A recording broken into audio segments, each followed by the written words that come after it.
Your brand may be staying on top of current trends, but are you agile enough to stay relevant, resilient, and successful as customers, competition, and the world continues to change at a breakneck pace? I'm thrilled to share the newly revised version of my first book, The Agile Brand. I'm calling it The Agile Brand Revisited.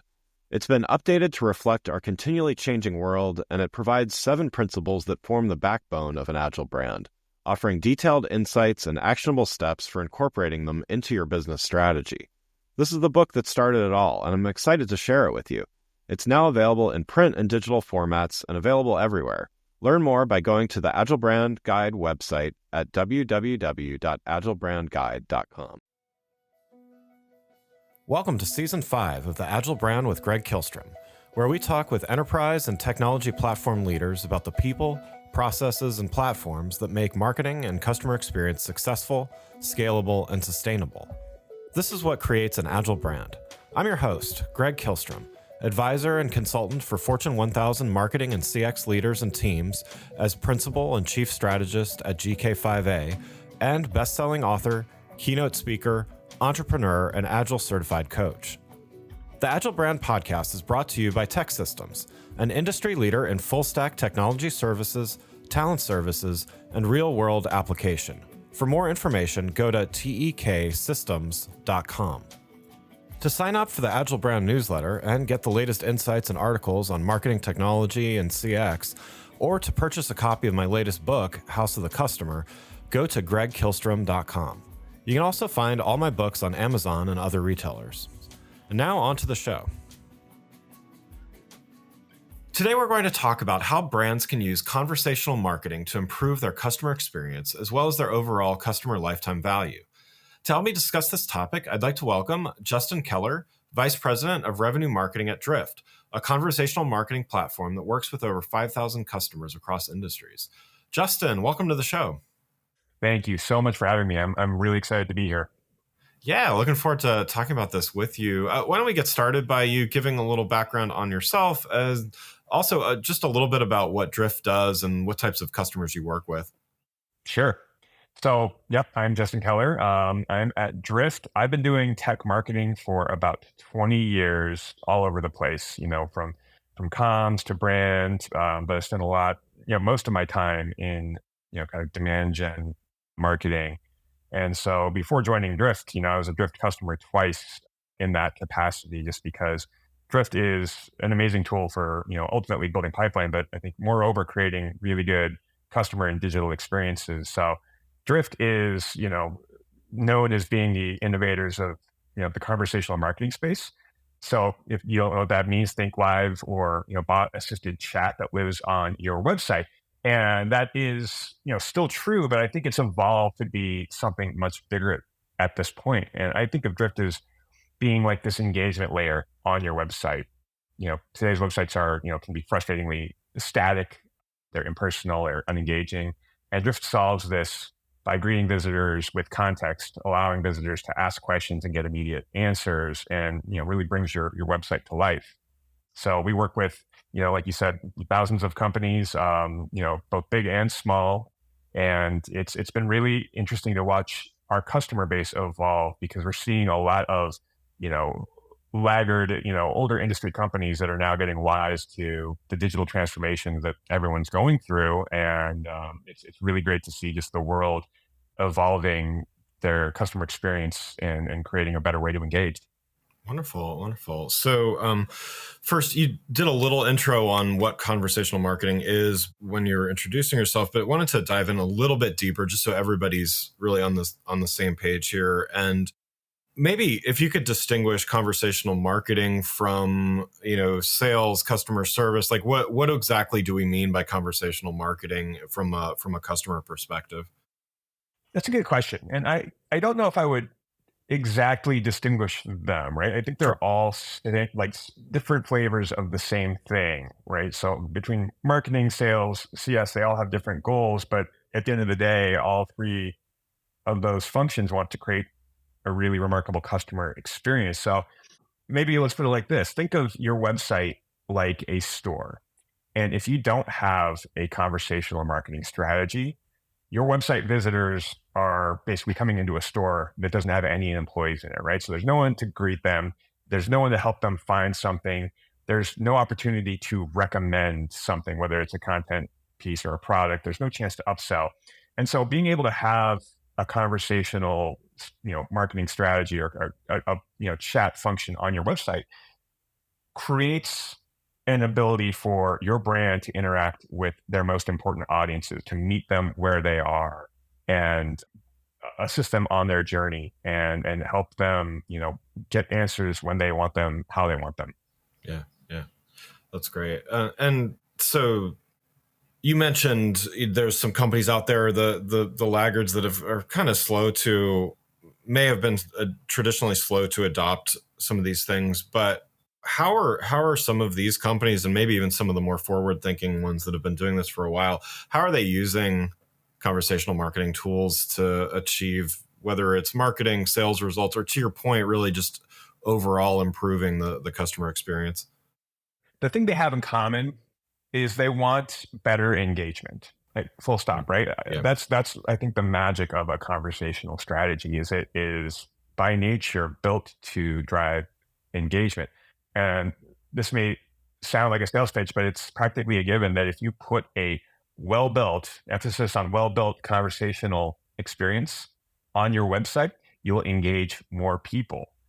And so for our customers, depending on their goals, that could mean a few different things. That could be more qualified leads because, they're informed by having had a conversation, because they've learned more through a conversation. When they do get to talk to a live human, they're a lot more well-informed.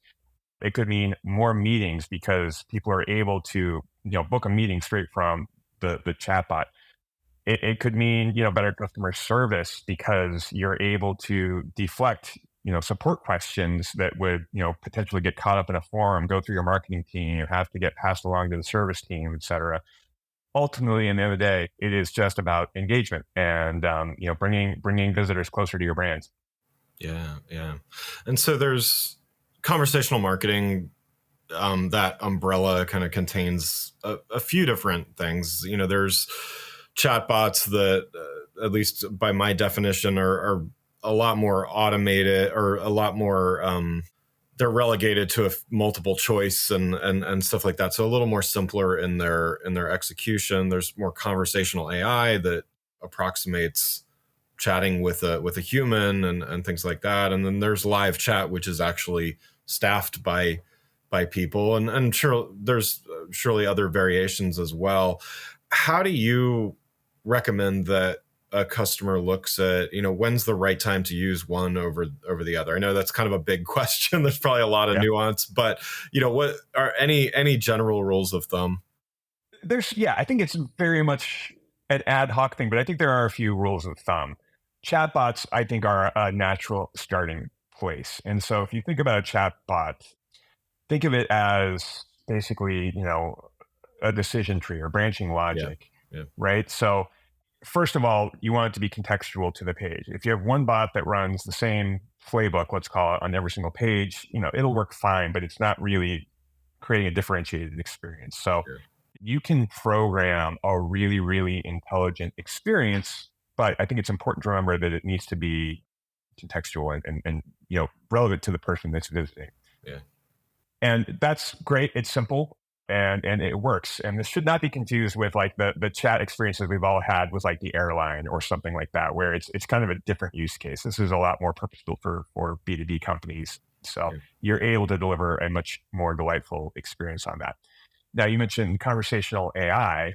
I think it's important to distinguish that, GPT is, lit the world on fire. I'm super excited about it.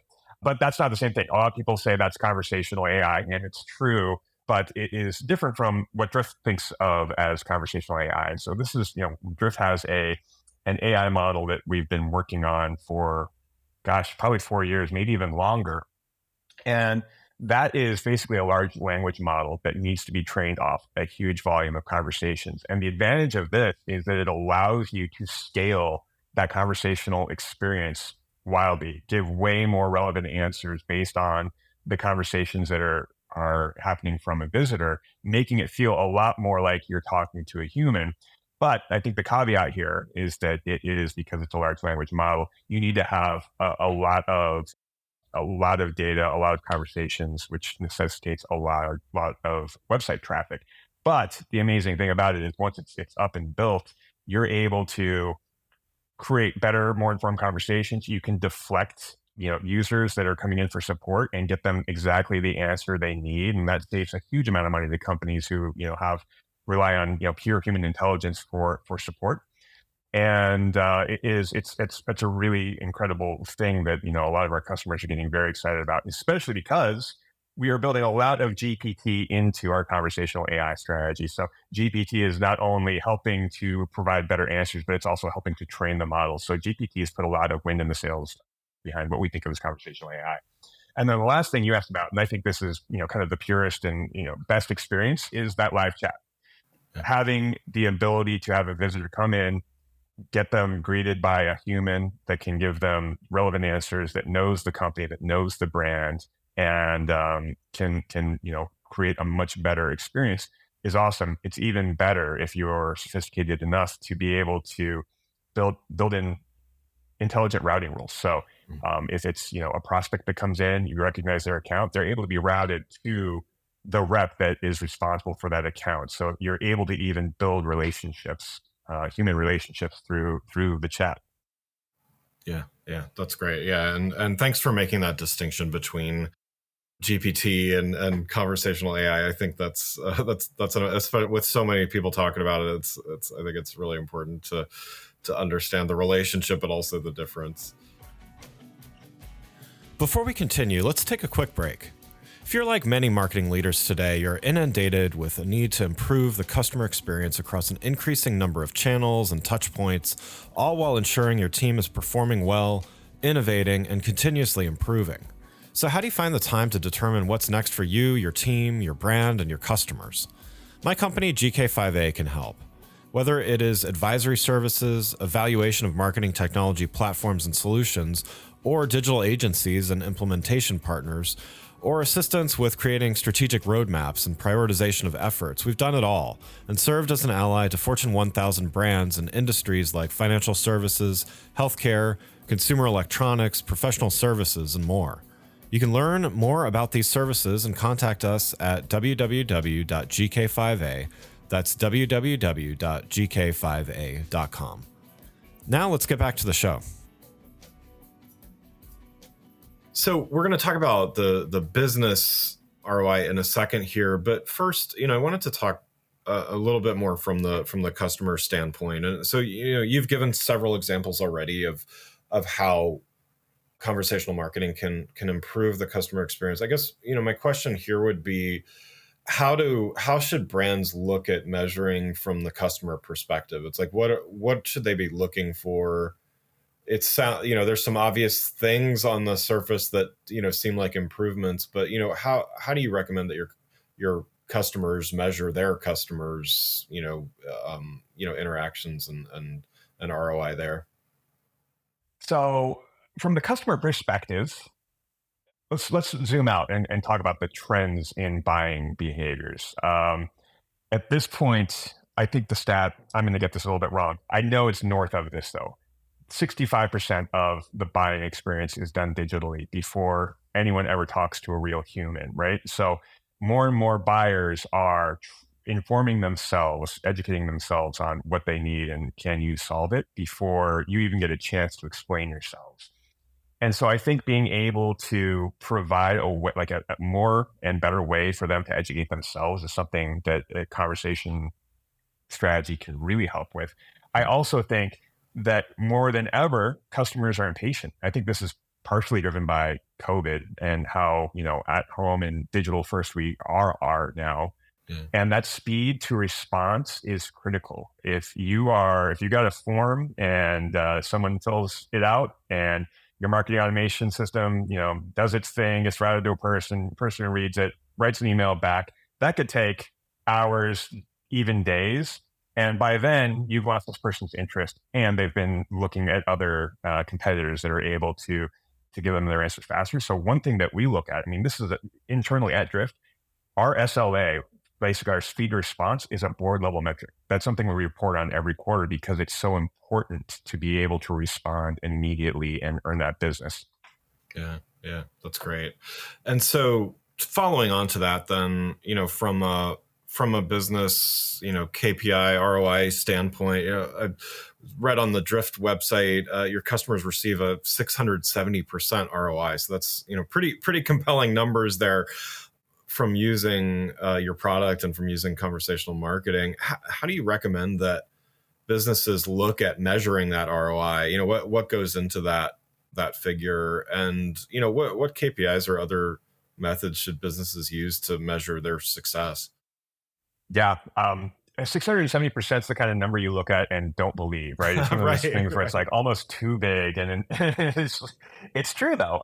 It's because, what we started out talking about was that it drives engagement. So that's the first thing I think customers should look at is of the traffic you're getting, how much are you engaging? And if you're comparing this to kind of like, without chat of your traffic, how many people are filling out a form versus, with a conversation strategy, with a tool like Drift, how many people are interacting with the bot? That number will, I guarantee you, be higher because people don't like forms. They know what happens, the mousetrap that happens after that form. But it's a much lower stakes way to engage with a brand if you're just having a conversation. So engaged traffic is the first thing I'd look at. I think that having a really smart conversational marketing strategy also drives increased time on site and pages per visit.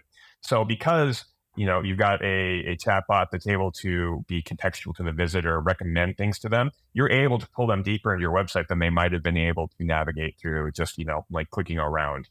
So I think overall better website engagement, which, is probably a bad word to use since, I just talked about engagement meaning interaction with the chat, but I think the listeners get what I'm saying. Yeah. And then where we get into the actual, ROI measurement, it's an increase in conversions, right? You're by virtue of having a more contextual experience, relevant experience, you're able to get people to give you more information through the chat form rather than going to a form, interacting with that chat passively collects that information. So you're collecting a lot better intelligence on your visitors, which, lets your SDR team or DDR team follow up more effectively. But I think also, you can schedule a meeting right from the bot, right? If you're interested, you don't have to fill out a form and try and measure calendars. You can just click and find a time that works for you and boom, there's a meeting set. So that's really where the rubber hits the road is in increased meetings for your team. And then I think the last thing I'd say is it's also on the cost savings side of things. I think the stat is the average support ticket costs a business $15 per. And if you're able to build a chat strategy that deflects a lot of those, helps people find the answers themselves, you're saving a lot of money because $15, adds up pretty quickly, Right. especially if you've got a lot of customers that need help. Yeah, yeah, no, good stuff. So now let's talk a little bit about, you had mentioned when we were talking about chatbots and even some of the other elements about making sure that they're contextually based, and so that just kind of brings to how do customers need to be thinking or planning to use conversational marketing most effectively. So you can probably plug something onto the page and it works and probably does a good job, but how can a customer really plan to be really effective with this and really get that ROI from it? What should they be thinking about? I think that's a good question. I think businesses want to solve pretty big problems. I need more meetings, right? Oh, well, maybe a chat strategy would help with that. Sure, it would, but that's you've kind of missed a couple steps in the process there. Yeah. So I like to think of Drift or conversational marketing as more than just like a better form. I think of it as more of a chance for companies to bring their website and their brand to life. So I think that's the thing that people should consider is listen, now we've got a very nimble, interactive way to talk to the people that are visiting our website. What does that mean for our business? How can I express my brand better? How can I program a chatbot or educate my team that's going to be on live chat to create a better experience?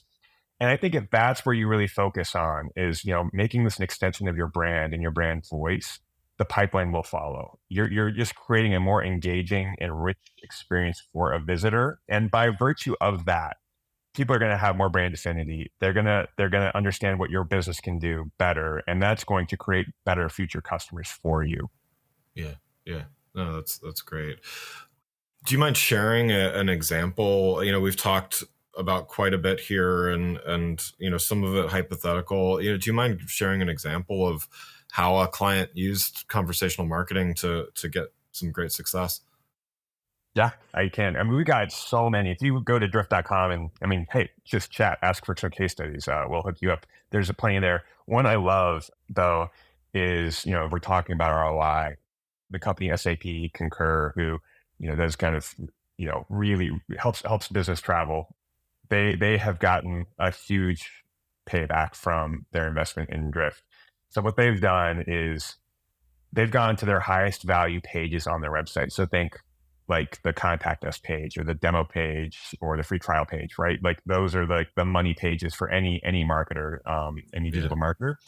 They've put on those pages a bot that just simply asks, and I love this, it's super simple. Hey, how would you like, do you want to skip the form and just talk to someone? Right? They just call it out. Like they know that they know that people know the game, Right. fill out a form, play the waiting game. We'll talk to a human. They're like, let's just shortcut that. And by virtue of doing that, it has become I think their first or second biggest conversion engine. And it's because they know what the visitor wants. They want to talk to a person. They need to understand that, hey, you're interested in it. Let's just cut out the middleman. And they've built, at the time of the time the case study was published, $10 million in pipeline from that. And like I was saying earlier, it's also helping them deflect people that need help, right? So they're not gumming up the works by getting people that need help in there and, getting in front of the sales team. People that are interacting with their chat are there to talk about sales. And it is just a pure expression of what it can do. And it is yielding huge results for Concur. Yeah. I love that because, to your point, it is so expected of, okay, I'm going to fill out this form and maybe, I get a response in, 24 or 48 hours or not. It just sort of when it hits somebody's radar in their inbox or something. And, I, having been on the buying side of that quite a few times, it's like when you have a question about this stuff, you really need it quickly sometimes in order to put some kind of presentation or something together. And so, yeah, just having that immediate response or even just the immediate interaction of a response instead of just getting the standard like thank you landing page when you fill out an email form. I think that's such a huge difference. It's huge. And I think so I don't know about your inbox, but my inbox is an absolute nightmare. Right. And there's a real chance that even if I did fill out a form and was expecting to get something back, I could miss it. And I think so much of the world is moving to like asynchronous communication, things like Slack or Teams, that email is, not always the top of mind way to exchange information. So, it's kind of like it's all of our work life is becoming a lot more around just being able to have a conversation and not this asynchronous trading emails thing. Yeah. So I think it's just the way, even internally, people are just wanting to talk and not have to do the rigmarole that's involved with email. Yeah. I love it. So you touched a little bit on, when we're talking about conversational AI, you touched a little bit on some things going on with GPT. What do you see as next on the horizon for conversational marketing? What kind of innovations are going to be rolling out in the next, year or two? Yeah, that's a good question. Conversational marketing has gotten to be a really competitive space. We've got some really smart and fierce competitors who are doing really innovative things too. And so we keep our roadmap a little bit under wraps, but Sure. I'll share a few things that we're thinking about. One is that chat is the wrong word for it. I think it's much bigger than that these days. And kind of exploring ways to get outside of the chat to engage people and to create a relevant, personalized experience is something that we're very concerned with. And then I think we are pressing our advantage. We've just got a huge head start on AI. We've been leading this charge for before AI really blew up in the last year or two. So we're really pressing our advantage around AI. and how that can be accessible to an everyday marketer who has, not millions of visitors a month, but has, a smaller number of visitors that they do want to create a better experience for. So we're going to be investing a lot in AI and how we can bridge the gap between that bot assisted experience and the live human experience in a way where it's just, you're not, visitors don't like talking to bots necessarily. They don't like talking to bots that are impersonating humans. Let me say that. Yeah. And we know that, but people enjoy talking. I mean, people talk to ChatGPT all the time because it's getting them the answers they want right then. And so we're figuring out how we can make that contextual to a business and get very business specific answers that GPT would never be able to deliver in front of companies' visitors. Yeah, that's great. Well, Justin, thanks so much for joining the show. One last question before we wrap up here.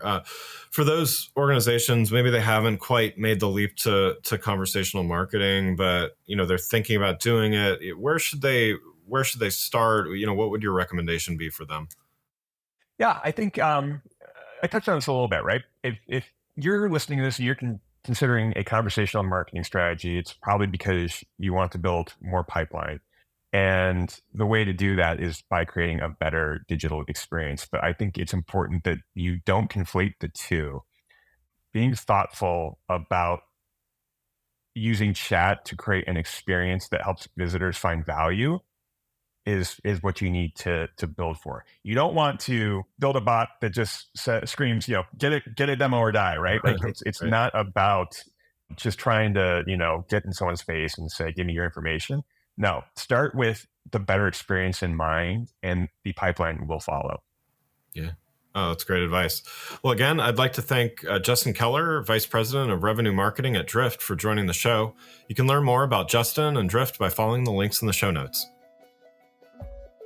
Thanks again for listening to the Agile Brand with Greg Kihlstrom podcast, brought to you by Tech Systems. If you enjoyed the show, please take a minute to subscribe on your podcast channel of choice and leave us a rating so that others can find the show more easily. You can access more episodes of the show at www.gregkihlstrom.com.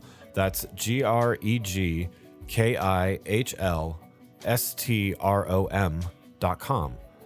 To get a copy of my latest book, House of the Customer, visit my website, or you can find it on Amazon or other retailers. The Agile Brand is produced by Missing Link, a Latina-owned, strategy-driven, creatively fueled production co-op. From ideation to creation, they craft human connections through intelligent, engaging, and informative content. Until next time, stay agile.